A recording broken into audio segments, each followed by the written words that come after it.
एक बार क्या हुआ कि जगन्नाथ भगवान का प्रसाद खत्म हो गया। तभी ब्रह्मा जी आए और ब्रह्मा जी ने कहा भाई कुछ प्रसाद बचा हो तो दो। बोले प्रसाद तो बम हो गया, बम। माँ लोग बच्चों को कैसे कहते, बम बम हो गया, खत्म हो गया। अरे कोई थोड़ा बहुत तो बचा होगा। बोले हाँ, वो कुत्ता चाट रहा है पत्तल, उसमें कुछ चावल के दाने हैं। कुत्ता पत्तल चाट रहा है, उसमें कुछ बचा हुआ है, जल्दी जाओ तो मिल जाएगा। ब्रह्मा जी दौड़े और कुत्ता चाट रहा था तो कुत्ते ने मुंह उठा के देखा ये कौन आ गया, पर कुत्ता चाटने में लगा। ब्रह्मा जी भी लेट गए, यदि उठाते तो भौंकता। तो ब्रह्मा जी लेट गए और ब्रह्मा जी भी लेट कर चाटने लगे पत्तल को। तो एकादशी महारानी को हंसी आ गई, वाह रे ब्रह्मा, इतने बड़े ब्रह्मा हो, कुत्ते के संग खा रहे हो। इतने बड़े ब्रह्मा किसके संग खा रहे हैं, कुत्ते की पत्तल चाट रहे हैं। एकादशी हंस पड़ी, वाह ब्रह्मा, आज एकादशी और एकादशी के दिन आपने कुत्ते की पत्तल में चावल चाटा। ब्रह्मा जी ने कहा अरे देवी, यह जगन्नाथ जी का प्रसाद है। और जब ब्रह्मा जी ने उस प्रसाद के लिए इतनी श्रद्धा दिखाई कि उन्होंने उस पत्तल को भी चाटा जो कुत्ता चाट रहा था, कि प्रसाद मिल जाए, बस प्रसाद की महिमा को बढ़ाया। तब स्वयं जगन्नाथ जी प्रकट हो गए, वाह ब्रह्मा जी, हम आपकी इस प्रसाद भक्ति से प्रसन्न हुए और आपको टोका है एकादशी ने। तब भगवान ने एकादशी के पांव पकड़ के उल्टा लटका दिया, आज से तुम यहाँ मंदिर के बगल में रहोगी। और सुनो, जगत में एकादशी काम करेगी, पर ये जगन्नाथपुरी है, यहाँ एकादशी करने का पुण्य सबको मिलेगा, पर यहाँ करेगा कोई नहीं, क्योंकि एकादशी के दिन भी चावल खाना है, क्योंकि प्रसाद वही है।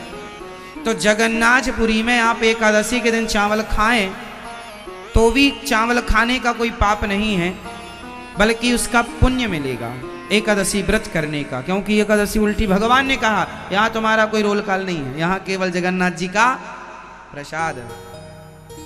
इसलिए एकादशी के दिन आपको चावल नहीं खाना चाहिए घर में, पर जगन्नाथपुरी के लिए मना ही नहीं है। वो धाम की महिमा है, एक स्थान की महिमा है। अच्छा, जगन्नाथ धाम कितना दूर तक है, कैसे पता लगेगा कि अब ये धाम है? कहते हैं जगन्नाथ भगवान के मंदिर का जो ध्वजा है, ध्वज झंडा, जहां से वो झंडा दिख जाए वह जगन्नाथपुरी की भूमि मानी जाएगी। वो शुरू है, वो धाम है जहां से झंडे का दर्शन हो रहा है।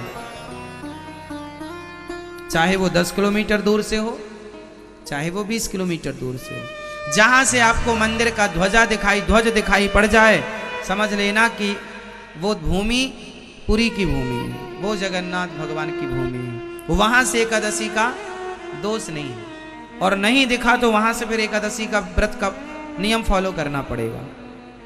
अब जैसे बद्रीनाथ जी, वहां भी एकादशी उल्टी है, मतलब एकादशी का वहां भी कोई, एकादशी के दिन वहां अन्न खाते हैं लोग। तो वहां केवल 2 जगह है हमारे देश में, एक जगन्नाथपुरी और दूसरा बद्रीनाथ जी, जहां एकादशी का कोई, एकादशी के दिन भी आप खाएं तो एकादशी करने का व्रत आप पुण्य मिलेगा, केवल 2 जगह। बाकी सब जगह आपको एकादशी का नियम फॉलो करना पड़ा। ये तो धाम की महिमा है, इसलिए थोड़ा सा समय। अब देखो आप कितने लोग हैं जो जगन्नाथपुरी गए हैं, दर्शन किया है, लेकिन आपको पता नहीं ना वहां की महिमा। जगन्नाथपुरी में जगन्नाथ भगवान कौन है, जगन्नाथ भगवान कौन है, ये क्या महिमा है इनकी, क्यों उन्हें जगन्नाथ कहते हैं? जगन्नाथ का अर्थ होता है जगत के नाथ। जिनके नाथ जगन्नाथ हैं वह कोई अनाथ नहीं हो सकता। कोई ये ना कहे कभी कि मैं अनाथ हूं, तुम अनाथ नहीं हो, तुम्हारे नाथ जगन्नाथ। तो नाथों के नाथ जगन्नाथ। ये धाम पूर्व में है, समुद्र का किनारा है। जगन्नाथ भगवान की महिमा क्या बताएं हम आपको। वहां पर 3 हैं, बलभद्र, सुभद्रा, मां सुभद्रा और जगन्नाथ जी। ये देखो, जो सफेद कलर के हैं वो कौन है, जल्दी से बताओ। टीवी पर देखो, टीवी पर दिख रहे हैं ना, देखो जो सफेद कलर के हैं वो कौन है, जोर से जो है। और जो बीच में जो सफेद कलर के हैं वह है भगवान बलराम जी, बलदाऊ भैया, शंकरषण भगवान। और बीच में कौन है, माता सुभद्रा। और इस तरफ सांवले कौन है, बोलो मेरी मां। आप में से कितने लोग जगन्नाथपुरी गए हैं? अरे सब गए। अच्छा, आपने कभी विचार देखा है, जगन्नाथपुरी में मंदिर के ठीक मंदिर मतलब जहां से भगवान का दर्शन होता है, वहीं भगवान के ठीक सामने गरुड़ स्तंभ है। ध्यान दिया? गरुड़ स्तंभ के ठीक सामने, जगन्नाथ भगवान के सामने गरुड़ स्तंभ है और गरुड़ स्तंभ के सामने एक बड़ा सा दरवाजा है। मतलब जगन्नाथ भगवान के ठीक सामने बड़ा सा दरवाजा है। आपने कभी ध्यान से देखा होगा, आप बीच में खड़े हो जाएं मंदिर के तो आपको जगन्नाथ भगवान का दर्शन नहीं होगा। कभी जगन्नाथपुरी जाएंगे और दूर गरुड़ स्तंभ के पास से जगन्नाथ जी को देखेंगे तो बीच से भगवान नजर नहीं आएंगे जब तक आप किनारे नहीं होंगे। एक किनारा पकड़ेंगे, ऐसे करना पड़ता है, तब झांक के दिखते हैं, झांकने से जगन्नाथ जी दिखते हैं। फ्रंट में तो माता सुभद्रा बैठी है, फ्रंट में वही दिखती हैं। और जगन्नाथ जी को देखना हो तो थोड़ा किनारा पकड़ना पड़ता है। इसका अर्थ क्या है? अर्थ यही है कि जैसे भगवान का दर्शन करना है उसे किनारा पकड़ना ही पड़ेगा। इसलिए बहुत चल लिया बीचों बीच, बुढ़ापा आ गया है, थोड़ा सा किनारा पकड़ लीजिए। मन अपना संसार से किनारे कर लीजिए। मन को कहां कर लीजिए? किनारे, किनारे पर ले जाइए। सबसे पहले, काफी साल पहले जब चैतन्य महाप्रभु जगन्नाथ जी का दर्शन करने गए तो वह उसी गरुड़ स्तंभ के पीछे दरवाजे पर ऐसे हाथ रखकर और ऐसे जब देखे तो उनके देखने में इतना प्रेम उमड़ा उनके अंदर भगवान के प्रति कि वहां पत्थर का वो दरवाजा है, मतलब पत्थर की चौखट इत्यादि है, तो वो पत्थर में उनकी उंगलियां धंसने लगी। मतलब उनके प्रेम को देखकर पत्थर भी पसीज गया। आज भी चैतन्य महाप्रभु की उंगलियों के निशान वहां पर हैं। आज भी ये दास ने दर्शन किया है। जिस पत्थर पर खड़े थे उनके चरण चिन्ह उतर आए। आज भी उनके चरण चिन्ह मंदिर के प्रांगण में किनारे रखे जगन्नाथ भगवान के। जगन्नाथ जी कौन है और वहां 3 ही क्यों हैं? अपने भाई के संग ये बहन क्या कर रही हैं? भाई भगवान श्री कृष्ण हैं तो वहां या रुक्मणी जी होनी थी या तो राधा जी होनी थी। रुक्मणी जी और राधा जी होनी थी। सुभद्रा मां क्या कर रही हैं? मां सुभद्रा भगवान की कौन है? जोर से क्या है? बहन है। माता देवकी की बेटी हैं। ये सबसे आखिरी में हुई थी जब 8 बच्चे हो गए ना माता देवकी के, तब 9वीं संतान है ये माता सुभद्रा। तो ये कहानी जगन्नाथ भगवान की कहानी भी, जगन्नाथ भगवान की कथा भी वृंदावन से शुरू होती है। जगन्नाथपुरी के पास आपने 25 किलोमीटर दूर पर एक साक्षी गोपाल जी का दर्शन किया होगा। जगन्नाथपुरी के पास ही वहां पर साक्षी गोपाल जी हैं, है ना? वो साक्षी गोपाल भी पहले वृंदावन में थे। एक भक्त के संग वो गए थे वहां गवाही देने के लिए। कथा अलग है, अभी मैं आपको जगन्नाथ भगवान की कथा सुनाता हूं कि वृंदावन से जगन्नाथ भगवान का क्या कनेक्शन है, क्या जुड़ाव है। सुनिएगा, द्वारिकाधीश जी का भी कनेक्शन वृंदावन से ही है, उनकी कथा भी यहीं से है, और जगन्नाथ भगवान की कथा भी यहीं से है। और दक्षिण भारत में जो रंगनाथ भगवान है उनकी कथा अयोध्या से है। अभी जगन्नाथ जी की सुनिए। भगवान जगन्नाथ जी मतलब भगवान श्री कृष्ण, बलभद्र मतलब बलराम जी, और सुभद्रा मतलब माता सुभद्रा। समझ रहे हैं? ये घटना कब की है? जब भगवान श्री कृष्ण वृंदावन में गोपियों को छोड़कर चले गए और जाकर के जब भगवान द्वारिका के राजा हो गए, और द्वारिका में जब राजा होकर भगवान ने सुदामा से भेंट की। सुदामा से भेंट करने के बाद एक दिन भगवान का मन हुआ कि मैं अपनी गोपियों से मिलकर आऊं। कुरुक्षेत्र की यात्रा में निकले भगवान। तो भगवान, ये घटना तब की है जब भगवान को वृंदावन से गए 100 साल हो चुके थे। भगवान श्री कृष्ण को वृंदावन से गए कितने वर्ष हो चुके थे? 100 साल बाद भगवान श्री कृष्ण धरती पर 125 वर्ष तक रहे हैं अपनी लीला को करने के लिए शरीर के साथ। भगवान श्री कृष्ण कितने वर्ष तक लीला किए हैं? 125 वर्ष। और ये घटना कब की है? जब भगवान वृंदावन से, मतलब उस समय भगवान की आयु 111 वर्ष रही होगी लगभग। तो भगवान द्वारिकाधीश ने मन बनाया कि चलो हम कुरुक्षेत्र चलते हैं। उस समय, उस जमाने में कुरुक्षेत्र बड़ा तीर्थ रहा करता था। आज भी कुरुक्षेत्र तीर्थ है। तो उस जमाने में भगवान अपनी सारी पत्नियां, भगवान बोले हम जा रहे हैं, तो पत्नियां बोली हम भी चलेंगे। तो कौन कौन आया संग में? 16,108 पत्नियां आई। बाल गोपाल भी आए थे, भगवान के बेटा पोता नाते सब, पूरा परिवार। ढेर सारे रथ, यात्रा चली।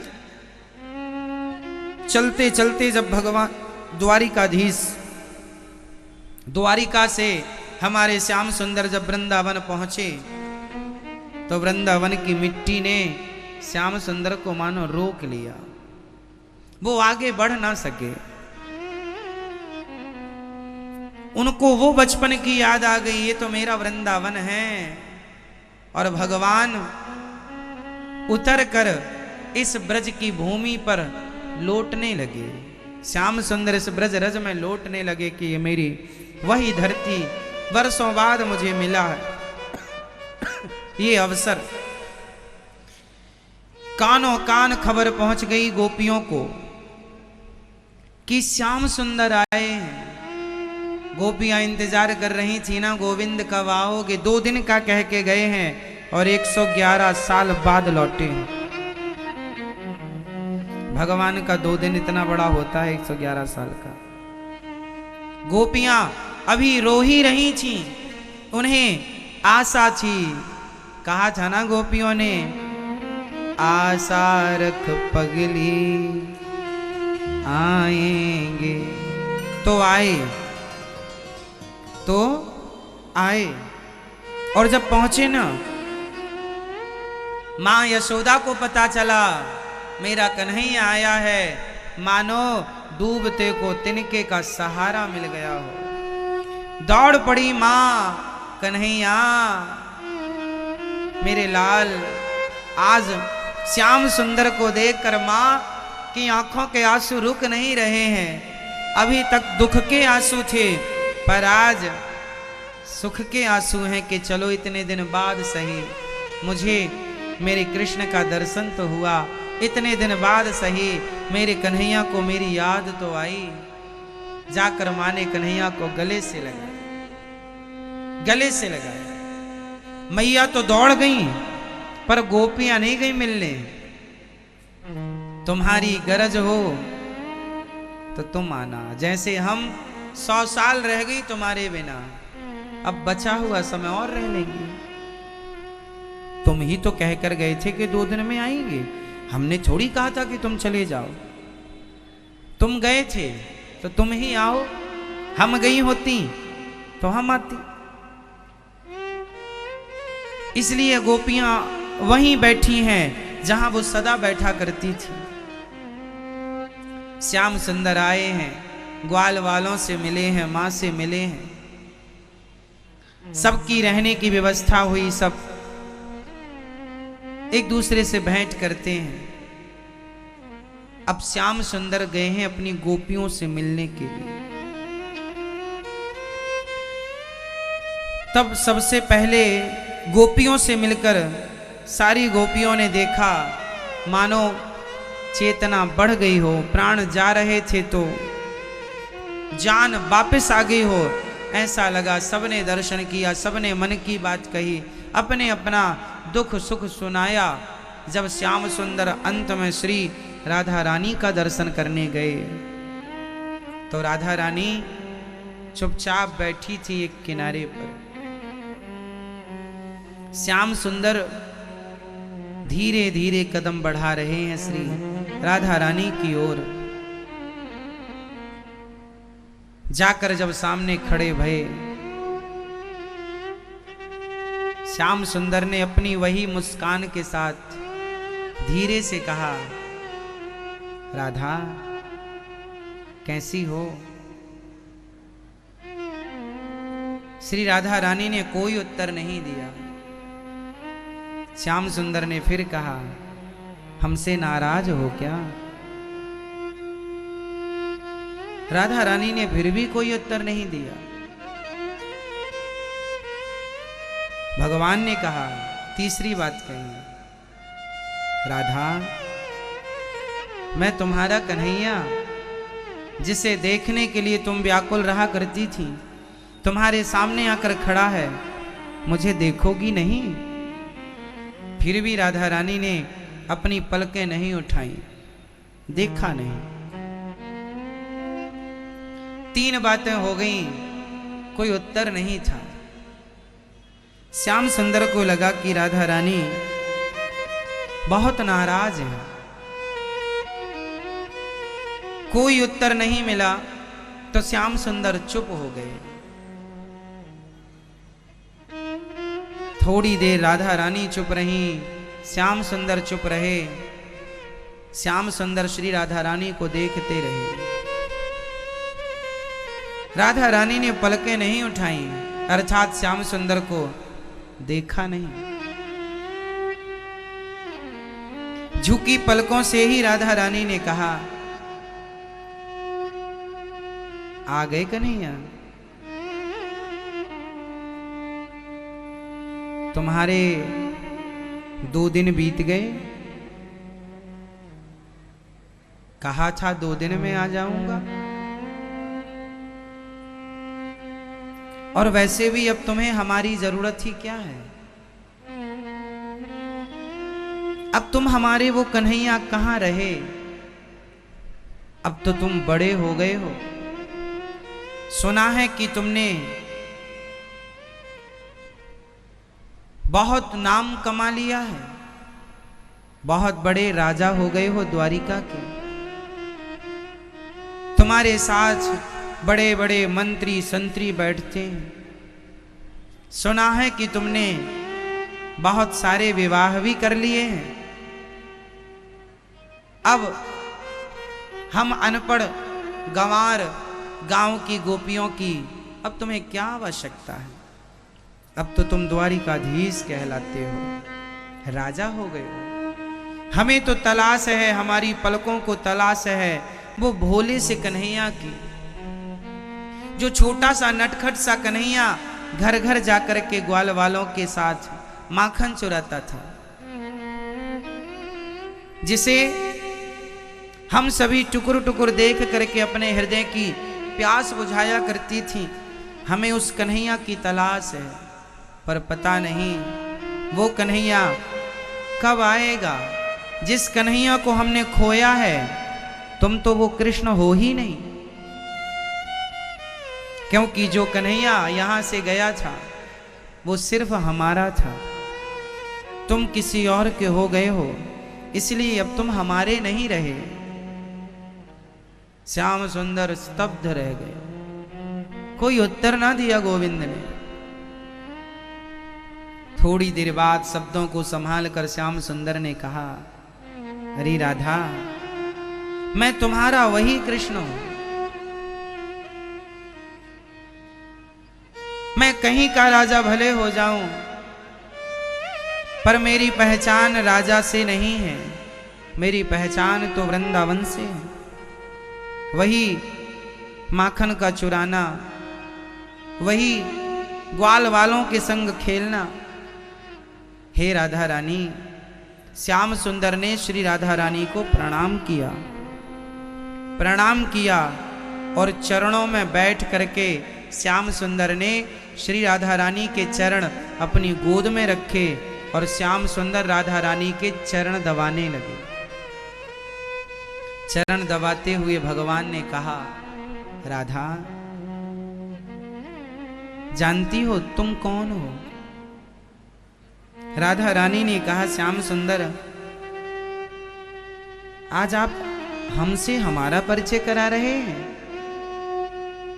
हाँ, आज हम आपसे आपका परिचय करा रहे हैं। आपको नहीं पता कि आप कौन हैं, तो तुम ही बताओ हम कौन हैं। श्याम सुंदर ने कहा, राधा, तुम प्रेम की प्रतिमूर्ति हो। मैं तुम्हारे इस प्रेम का, मेरे जाने के बाद भी तुमने मुझे भुलाया नहीं, एक क्षण के लिए भी तुमने मुझे भुलाया नहीं। ऐसा प्रेम, मैं तुम्हारे इस प्रेम का सदा सदा के लिए ऋणी हो गया हूं राधा। इसलिए भले मेरी 16,108 पत्नियां हों, पर मेरे बगल में इस संसार में जब भी मेरा मंदिर बनाएंगे लोग, तो मेरी पत्नियों का स्थान नहीं होगा। प्रेम की प्रतिमूर्ति आप हैं, इसलिए आपको ही मेरे साथ बिठाया जाएगा। मैं आपको वचन देता हूं कि मैं आपके संग खड़े होकर आपके प्रेम का मूल्य चुकाता रहूंगा, प्रेम का ऋण चुकाता रहूंगा। इसलिए आज द्वापर से कलयुग स्टार्ट हो गया, लाखों मंदिर मिल जाएंगे आपको भगवान श्री कृष्ण के, लेकिन हर मंदिर में श्याम सुंदर के बगल में रुक्मणी नहीं है, केवल राधा रानी। केवल पंडरीनाथ जी के मंदिर में भगवान श्री कृष्ण के बगल में मां रुक्मणी जी विराजमान है। कुछ मंदिर हैं शायद जहां मां भगवती रुक्मणी जी विराजमान है, वरना हर मंदिर में, बिहारी जी के मंदिर में भी बिहारी जी के संग श्री राधा रानी एक स्थान के रूप में विराजमान है, विग्रह के रूप में नहीं। राधा रमण जी के मंदिर में भी राधा रानी एक स्थान के रूप में विराजमान है, विग्रह के रूप में नहीं। और आपको एक चीज और बता दूं, ये जो लड्डू गोपाल जी होते हैं, श्याम सुंदर होते हैं, इनका नाम है गोपाल। क्या नाम है? गोपाल। तो जो गोपाल जी होते हैं,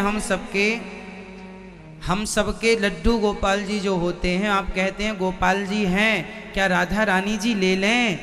आप ले लें, अलग विषय है, पर गोपाल जी के हृदय में सदा किशोरी जी विराजती हैं। गोपाल जी के हृदय में सदा राधा रानी का वास होता है। ये बिना राधा रानी के रह ही नहीं सकते। इनका हृदय तभी धड़केगा जब राधा रानी आएंगी, क्योंकि जो हमारा दिल होता है, हमारा दिल तो अलग है, पर श्याम सुंदर का जो हार्ट है, दिल है, वह दिल ही श्री राधा रानी है, ये समझ लीजिए। प्रेम की प्रतिमूर्ति श्री किशोरी जी। तो राधा रानी को भगवान ने कहा कि आपके प्रेम के ऋण को मैं कभी चुका नहीं सकता, प्रेम के मूल्य को मैं कभी चुका नहीं सकता, इसलिए ऋणी है भगवान।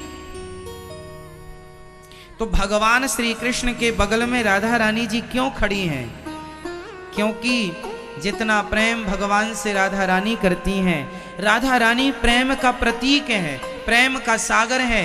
प्रेम करना हो तो श्री राधा रानी से सीख लो। भगवान के लिए 100 वर्षों तक रोती रही, कृष्ण का वियोग था, पर कृष्ण के अतिरिक्त कभी कुछ चाहा ही नहीं। जहां कृष्ण के अतिरिक्त कोई चाह ना हो, वही तो राधा रानी है। राधा रानी की परिभाषा क्या है? आप राधा शब्द को परिभाषित कैसे करेंगे? जहां कोई चाह ना हो, जहां कोई चाह ना हो। कृष्ण आए तो पलक उठाकर देखा भी नहीं। क्यों? क्योंकि हम तुम्हारे सुख में बाधा नहीं बनना चाहते। यदि तुम हमारे बिना सुखी हो तो हम जाकर के तुम्हें कष्ट नहीं देंगी। हमारे प्रियतम तत्सुख सुखित्वम, अपने प्रेमी अपने प्रियतमा की खुशी में ही अपना खुशी अपना सुख मानना, उसके सुख में अपना सुख मानना, यही प्रेम की परिभाषा है। और प्रेम ही श्री राधा रानी है। राधा मीन्स प्रेम और प्रेम मीन्स राधा।